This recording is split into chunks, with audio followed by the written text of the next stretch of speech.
Have you ever wondered about common pitfalls to avoid when you're signing a new work contract, or how to determine if the terms are favorable and how to advocate for your needs if they're not?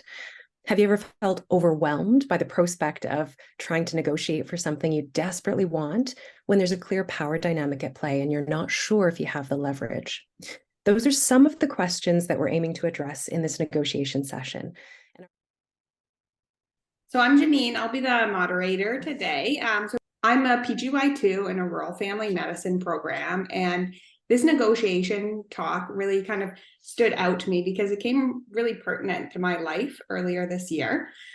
Recently, I signed a return of service to practice in my hometown with the local municipality. As this was the first contract of its kind, there were some bumps along the road. Initially, when I got the contract, I had reviewed it with an employment lawyer, which was super helpful. Part of the return of service package included an interest-free loan to use towards the down payment on a house. The return of service contract had stipulations about when the funds would be distributed and how the loan would be secured. There was one section of the contract my lawyer recommended we change if possible. There was an ability for the municipality to put a charge or mortgage on the property purchased. Same idea as what the bank does when you get a mortgage. My lawyer recommended we try to remove this part of the contract, but said it wasn't a reason not to sign it if they refused to change it, which they initially did. When we started looking for a house and mortgage, we soon realized that although you can have two mortgages on a property, it's very hard to do so.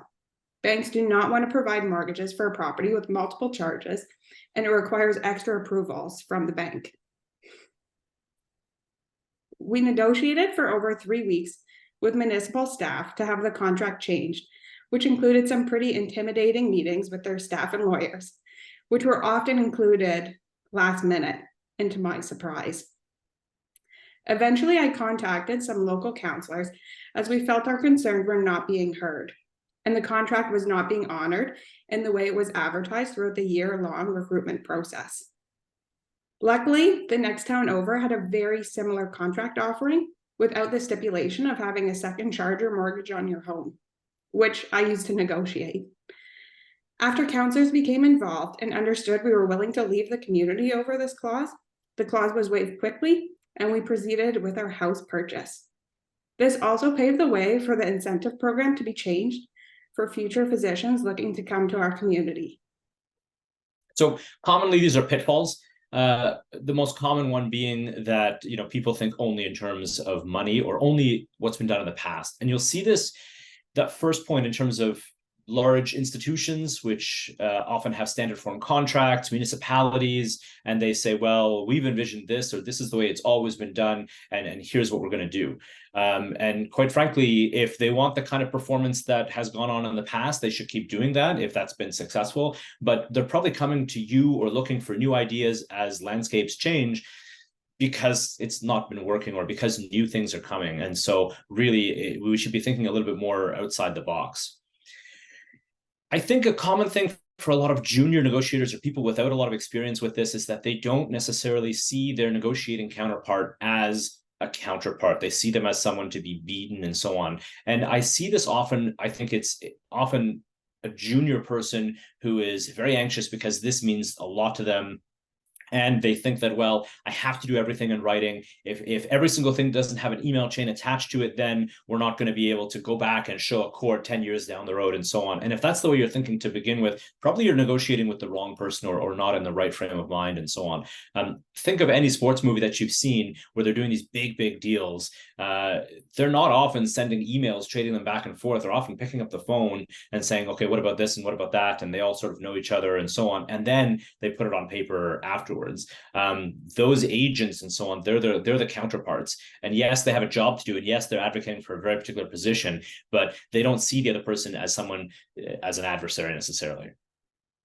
Along with the corollary to thinking only in terms of money is also failing to think of the intangible things in terms of things outside of just money, also the process of how things happen. And then the last one is if I don't tell you, for example, that my parents are aging and I'm thinking about moving them into a nursing home, you don't have the opportunity to tell me that there's this wonderful nursing home that's available and this may be an option, so on. So in other words, we fail to share enough information with the other party to really come up with those creative ideas. I'm going to whip through these. These are just definitions that are going to help us get through the rest of the material. The first one is interest versus positions. And if you look at any of the basic negotiation sort of texts and things like that, in the 70s and 80s, there's a book called Getting to Yes. And they really came out with this interest-based negotiation. Whereas positions are, I want the car for, $50,000. And, your position is, well, the car's only worth $35,000. The interest is, what's the underlying need? Why do you want the car and why do you want it for that price? For example, well, you want the car to go to work and you want the car to do these things and so on. And we can figure out there are many different ways to satisfy those interests of why you need a car and this particular car and so on, versus the position of well, I want this particular car at this particular price. And so when we dig deeper and figure out what the underlying need is for whatever happens to be, there are many different ways to solve it. And then we can get creative with how we then solve it. When we talk about an integrative bargain, we're talking about things where we can create value. And I'll get a little bit more into this in a little bit, in just a little bit. The other option is distributive bargaining, where we're just haggling over essentially a position. I want the car for 50,000. You want the car for 35. We meet somewhere in the middle, and all we've really done is discuss price and nothing else. When we talk about a BATNA, or a best alternative to a negotiated agreement, that is essentially what is your best alternative to walking away and doing a different deal. And you heard Janine really effectively use her BATNA when she said, I could literally go to the next town over and secure a very similar offer. And what's important about that is we tend to sort of say, well, if I don't do this, I could take a year off and write a book, or I could go and take vacation, or I could go and work across the country, or I could go and work something else. Those are sort of ephemeral and sort of out there. What we want to do is have a particular best alternative to a negotiated agreement, or BATNA, and then develop that. So you saw Janine enter into talks and really say, is this a real alternative? And once she then presents that to the municipality that she was dealing with, then all of a sudden, that's where the power comes from. It's a lot different than saying, well, I could go elsewhere. That's a very different feel to it. The flip side is, and we don't often talk about a WATNA, which is the worst alternative. But of course, sometimes we're in very particular situations where if you don't get a deal here, or if things go exceptionally bad, then, what if you had only the opportunity here, and if you didn't secure a job in the next few months, then you couldn't stay in the country or anything like that. That would be a very different situation. That's a worse alternative, right? So sometimes we need to use that as a bit of reality check for ourselves. So that's interest versus positions. That's integrated bargaining versus distributive. That's BATNA versus WATNA. Very quickly for these last three, Logrolling is just trading off. Okay, I can start earlier, but I want $2,000 bonus to start earlier. That's just a trade-off that you might do at the end. The multiple equivalent simultaneous offers, I'm not going to get into it very much. It's more of an advanced concept, but very briefly, it's the idea that instead of negotiating one item by item, it's like going to your favorite fast food franchise and you say, well, combo A is a burger, fries, and a Coke, and it's $8, and combo B has a milkshake and it's $10, and combo C is whatever. You could do something similar where if you're going to start a job, for example, you could say, well, start date here, and rearrange a whole bunch of different things and say, this is package A, this is package B, this is package C. That's the idea of which of these, they're equivalent to you. You don't really care between the two of them. Which of these does your counterpart like amongst them? And then it's an idea of very easily getting a bit of a range out there and very easily discussing multiple issues at the same time. The last thing is a contingency arrangement. Again, I think if you're talking about these things that are on the advanced side, you should probably retain counsel and talk about it with them. But it's a way to allocate risk. And one of the ideas is, well, you're really worried that something might happen. What happens if you can't cover a locum? What happens if whatever it happens to be? And you say, okay, in that unlikely likelihood where, there's, let's say, a 25% chance that, you will be called in on whatever date and the other person doesn't think it's going to happen at all. You say, okay, well, we're going to write it in the contract that if this happens, then you will pay me X amount or whatever it is. So it's an if then kind of idea. So these are some of the questions that we'll be addressing. And we'll go over some examples as well to hopefully help contextualize it for you. We're going to start with this question, which is often the elephant in the room of how do I negotiate a standard contract? Many of us in healthcare, when we graduate from residency, we're essentially looking at joining a practice where there's often a standard contract that's presented to us. And it often feels like it's fixed. You either take it or you leave it, and that's kind of all there is to it. How do you possibly negotiate when you're told that this is just the standard and everyone just does it? The truth is, however, that there often is wiggle room, even within standard contracts. And it's actually a myth that a standard contract is a fixed contract.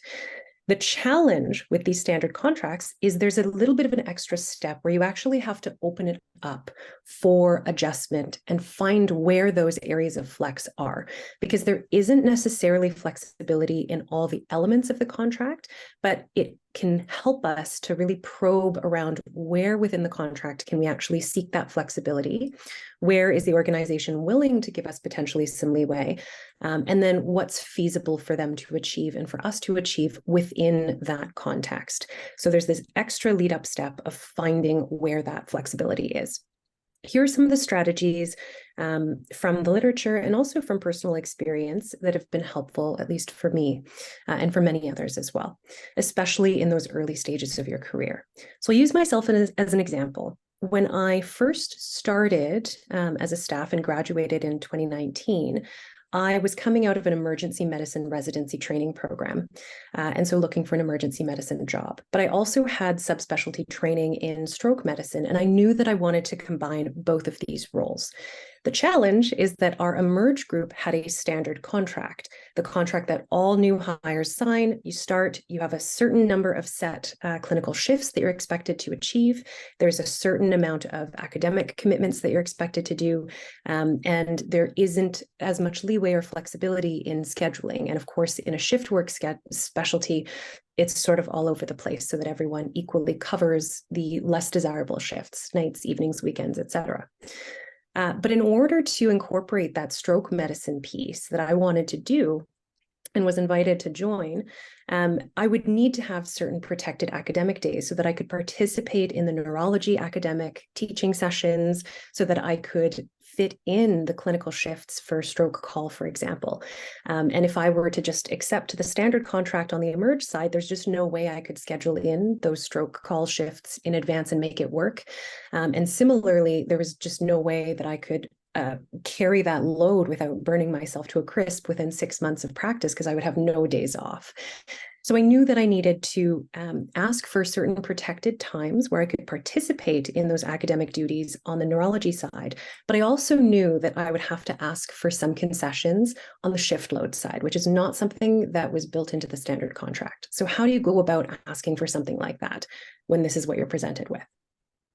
Like Adam was saying earlier on in the talk, the first couple of steps are actually done well ahead of the time where you're actually going to be doing any formal negotiations. That preparatory work is so important for setting yourself up for success. So the first thing that was helpful for me was to really take a step back and think about what unique skills I bring to the table that they specifically want. This is identifying my leverage so that I have some room to start probing for that flexibility in the contract and seeing what's feasible. In my case, because of my stroke medicine additional training, nobody else in Canada with an Emerge background had done this before. I knew that the group wanted to bring that into their practice in order to create more of a partnership with the stroke team in our institution. I knew that there were a lot of QI initiatives that would be really helpful to have a liaison and a point person who could kind of bridge the gap between those two services and departments in order to achieve a more harmonious kind of collaborative and collegial approach to managing these cases. And I also knew that there was a knowledge gap within our department for a lot of neurology topics and a real hunger and a desire to have some of that content brought into our CME through grand rounds and teaching. And I knew that I could supply some of those things. So great, I've identified my leverage. The next step, like we talked about, is to do the homework. And for me, a lot of that did fall back on seeking guidance from mentors and colleagues within the department. I think that it's helpful to have mentors and colleagues weigh in and to talk through some of these things, especially as a new staff, for a couple of reasons. One, as we talked about, is to help us know our worth. So what should I be expecting remuneration-wise? Two is as a gut check as well. So I'm thinking of doing this. I'd like to balance this number of emerge shifts with this number of stroke shifts. Is this feasible? You're so used to the work pace of residency that you sort of just come into practice expecting to be able to carry that forward. But the truth is that it's not necessarily a sustainable practice for decades of your career. So you may have to actually get a bit of a gut check and say, what's actually realistic for me to achieve? It can also provide you with a bit of a gut check about what the organization is looking for. So your mentors and colleagues who are already within the organization or have been in practice for some time may have a better handle on sort of the behind the scenes dynamics of the leadership team. What are some of their strategic goals? Are they looking for certain people to fill certain administrative roles or extra clinical roles, or are there certain gaps that they've identified in their department that they really want to fill? If you can get a bit of insight into that, that's really powerful when you're starting to craft what your proposal might be at the negotiation stage. You're just doing your homework. You're understanding what the landscape looks like. And then as you prepare for negotiations away from the table, Adam referenced this a little bit earlier, but I like to call it staged soft negotiations. So it's that really informal probing that happens before you're officially at the hiring table or at the negotiation table. You're just trying to understand, again, if there's potentially any flexibility and what's potentially feasible for you to achieve. So in my case, for example, I actually started to prepare for this many, many months before the actual hiring meeting at the end of my graduation, reaching out to some of the leadership team. So in my case, the department head, just to see if he'd be willing to meet with me in advance to ask a couple of questions and to get a better understanding of how I might contribute to the department with some of my extra skill sets and share some of the ideas that I had. And really get a sense of, is this even feasible? And so doing it in more of a flexible, informal way allows me to get a sense and seek signals from the leadership team about, is there even room to maneuver? And if there is, which specific areas are providing a little bit more of that wiggle room? And so asking really, is something like this possible? It's helpful, no matter what their response is, to prepare for the next stage. So if you propose, this is what I'm looking for, is this possible? And the response back is a resounding yes, absolutely, we'd love that. Great, I know that I'm on the right track and I can continue to strengthen that and maybe polish it just before our meeting formally at the negotiating table. If you get more of a hedged response, like, well, maybe, but it's going to be challenging for these reasons, then I think it's still helpful for you to probe about where that hesitancy is coming from and know that you might have to do a little bit more legwork before the formal meeting and the formal negotiation. How can I sweeten the deal for them to make it easier for them to say yes? And if you get a not really, no, we're going to shut that idea down, well, that's still useful information for you going into your negotiation. You have to start deciding, is this something that I am willing to let go of? Do I need to pivot to a different direction? Is there something else that I need to bring to the table that will help them say yes to this? Or where can I seek opportunities for us to make this work? How can I make this work? So all of those signals are still really helpful for you as you're preparing for your formal negotiation. You really want to be clear and state your position. I'm looking for something in the ballpark of this.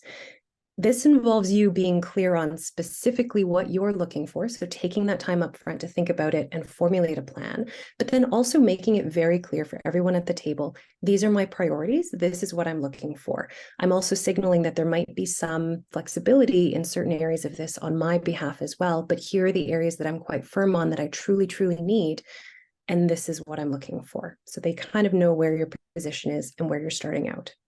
And finally, it's helpful for us to propose solutions or value-added exchanges. So this is that idea that Adam had mentioned earlier, where if I'm asking for something and it might create some novel challenges or roadblocks, if I have taken the time to preemptively think about how we can get around those roadblocks, solve that problem, or make it into a non-problem by negating it from the get-go, you're helping them to help you and making it a lot easier for them to say yes to what you're about to propose. So just a couple of strategies that hopefully can help you probe for that flexibility, feasibility next time you're presented with a standard contract, especially if there's elements of that contract that are not as favorable for you, particularly because of your circumstances, and you're looking for ability to negotiate.